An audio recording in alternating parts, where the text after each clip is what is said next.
There's a new world coming. Hey guys, welcome to Found Flicks. Now normally I stay away from controversies and things like that on the channel, but after this one that came out a few days ago, I feel like I had to talk about this one. Basically, director Tim Burton has come under fire for not having diverse cast in his movies, including the recently released Miss Peregrine's Home for Peculiar Children. And listen, I'm not trying to offend anyone, that's not my intent here, and I realize this is a pretty big minefield, but I'm trying to figure out what the reality of the situation is and give my take on it.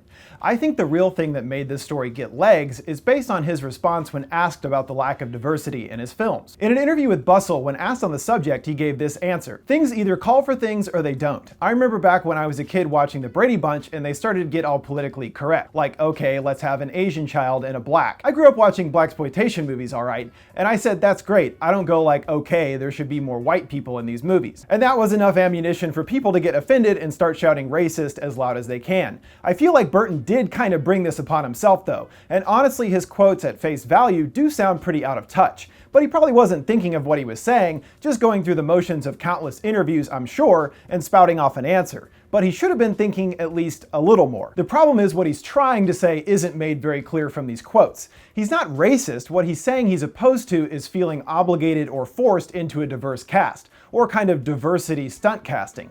That's what the Brady Bunch quote was about. They just threw in some new diverse characters in a cheap way for the show to take advantage of the concept of diversity, rather than what actually makes sense from a story point of view. Also, Miss Peregrine does have a prominently featured African-American character in Samuel L. Jackson's Baron.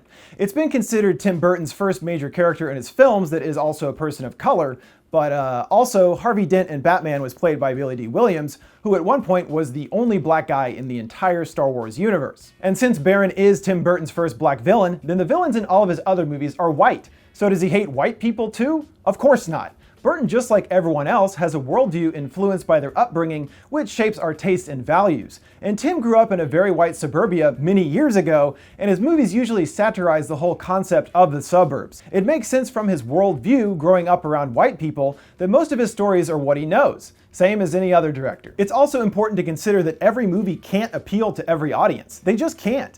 Tim has a particular style to his movies, and that appeals to a certain audience. And there's absolutely nothing wrong with that. Different directors have their particular strengths, and that's what they play to. The audience comes with it as a result of their taste and values. This leads me to the concept of casting for a character and what works for a story, rather than it being determined by race in any way. Miss Peregrine takes place in Wales in 1943, so there's gonna be a lot of white folks around, because it makes sense for the story and the time period and location. If it was a totally diverse cast, it would actually make less sense for this particular story. Additionally, Baron's character wasn't in the original book the film is based on.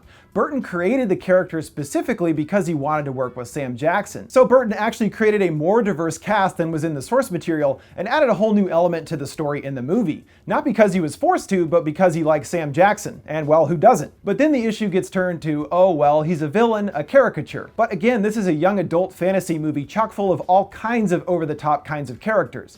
And if Baron is a caricature, he's just a heightened villain, which makes perfect sense in a fantasy story. And one of the major faults of the movie is that it didn't succeed in developing pretty much any of the characters, and that includes Baron. Also, I actually had no real issues with Baron as a character.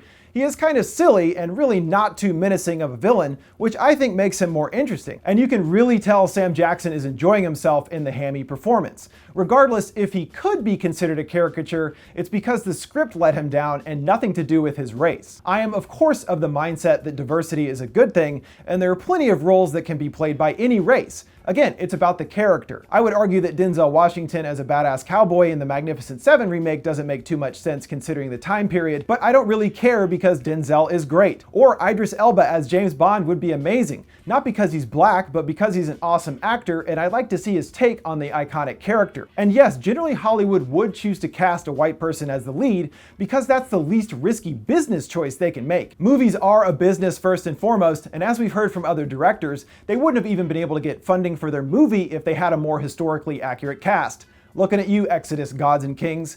It is definitely bullshit that it's a lot of white people in that movie because considering the time period and location, there wouldn't really be any white people. It's that simple. But Hollywood are basically cowards in general, afraid to take risks, especially with the increasingly high stakes each movie faces to succeed.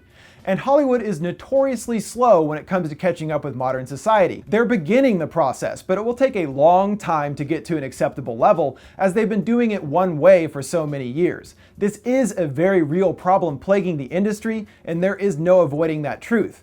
But it's important to recognize the distinction between actively picking a white cast versus having no other choice to even get their movie made. It sucks, but it's reality. And none of this is Tim Burton's fault. It's the Hollywood institution that's to blame. So once again, Tim Burton should have been more thoughtful with his answer, but there is no truth as far as I'm concerned to him being racist. It's just people are so on edge about everything that whenever someone says anything that could be constructed as non-PC, they feast on it and take advantage of the drama. And with all the real drama going on with race relations in our country right now, let's focus on things that really matter, instead of a children's movie that isn't even racist in any form in the first place. Okay? Sound good? I know this is a hot button issue and I want to hear your thoughts. Do you think Tim Burton is actually racist on the back of his comments, or do you think it's all gotten blown way out of proportion? Let me know your thoughts in the comments below. Thanks for watching Found Flicks. See you next time.